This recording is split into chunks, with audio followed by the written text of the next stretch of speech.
What's going on, everyone? Appreciate y'all coming here and checking out this Elden Ring video.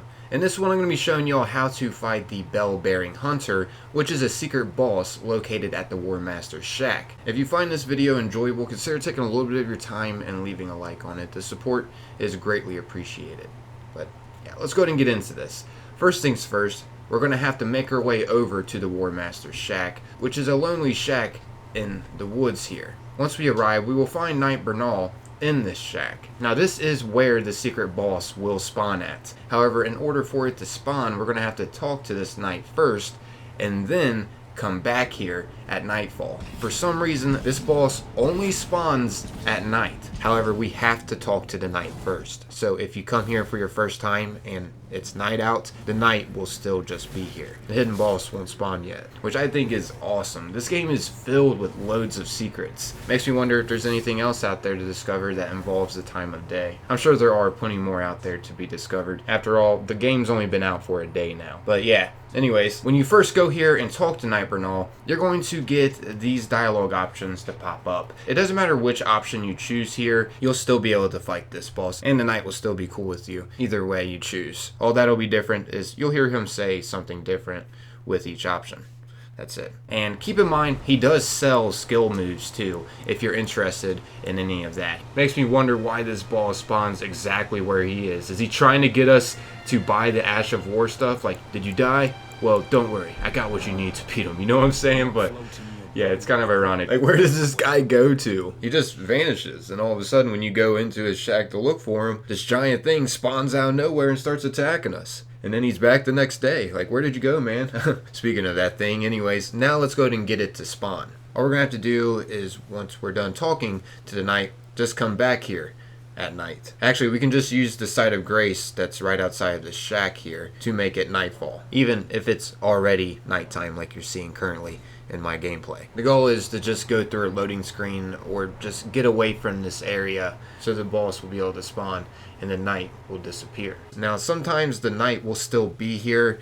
I'm not exactly sure why that happens, but if you wait until night again and check the shack here, more than likely the knight will be gone. That's how you know that the boss is going to spawn when you go into the shack. So be cautious. This is when the fight is about to go down. A strategy that I used against the Bell-Bearing Hunter was to immediately call my spectral steed and keep my distance from this guy. The reason why is because he can get some serious distance with his attacks. This guy's like using the force on his sword. You can see his arm light up red and his sword light up red when he's controlling the flying sword. Like, it's crazy and makes it a bit more difficult fighting him close quarters. Kind of ironic that we first encounter him too in a close quartered shack. I feel that's where he's most deadly at. As you can see, if we just keep our distance though, things go pretty smooth against him for the most part. I just continue to use magic against him while riding around on the spectral steed. I also tried to time my attacks sometimes when he was attacking, because it seemed like my attacks were actually hitting him more efficiently.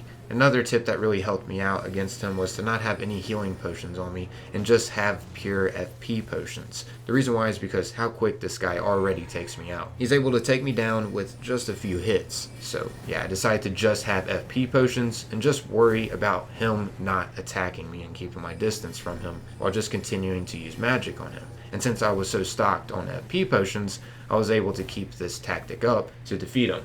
I'm gonna be real, I wasted a lot of time on this guy because my character's build needs a lot of work still. So hopefully the strategy that worked out for me can help you save some time against him.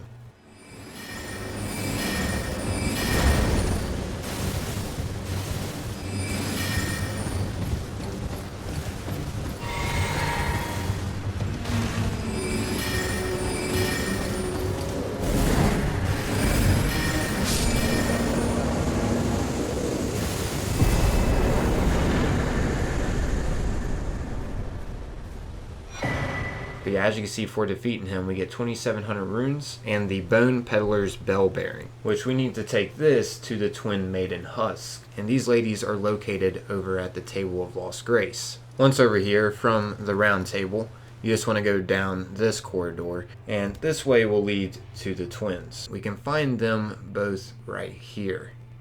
Yeah, I know, they are kind of creepy, but anyways, yeah, we can offer them the Bone Peddler's Bell Bearing, and when we do that, this will unlock 2 new items in their shop. As you can see, if we go to purchase, We now can purchase thin beast bones as well as hefty beast bones, which bones are used to craft stuff with. For one example, you can make arrows out of them. And if you're curious on how to stack your FP potions, all you gotta do is just go to a site of grace and then go down to flask and then go to allocate flash charges. This is where you divide your potions. So you can just have purely FP potions if you want, or purely HP potions, or however you want to divide it. But yeah, I guess that's about wrapping up this video. Hopefully you found this enjoyable. I'm out of here though. As always, thanks for taking the time, watching and listening.